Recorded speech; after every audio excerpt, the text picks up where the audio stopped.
गर्म बारिश की रात। सुमित और रिया की शादी को 3 महीने हो चुके थे, लेकिन उनके बीच की नज़दीकियां अभी भी हर दिन नई थीं। एक दिन अचानक मौसम बदल गया। बादल घिर आए और तेज बारिश होने लगी। रिया बालकनी में खड़ी थी, हल्की गुलाबी साड़ी में। बारिश की बूंदें उसकी खुली पीठ को चूम रही थीं। सुमित ने उसे देखा तो उसकी सांसें तेज हो गईं। रिया की भीगी हुई साड़ी उसके शरीर से चिपक गई थी, जिससे उसकी खूबसूरती और भी निखर रही थी। सुमित उसके पास आया और धीरे से पीछे से उसकी कमर पर हाथ रखा। बहुत खूबसूरत लग रही हो, उसने उसके कानों में फुसफुसाया। रिया की सांसें भी गहरी होने लगीं। उसने हल्के से आंखें बंद कर ली और अपने आप को सुमित के करीब महसूस किया। सुमित ने धीरे धीरे उसके गीले बालों को हटाया और उसकी गर्दन पर हल्की सी किस कर दी।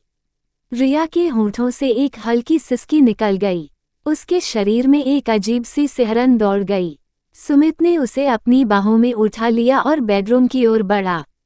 बारिश की ठंडी हवा खिड़की से आ रही थी, लेकिन कमरे का माहौल धीरे धीरे गर्म हो रहा था।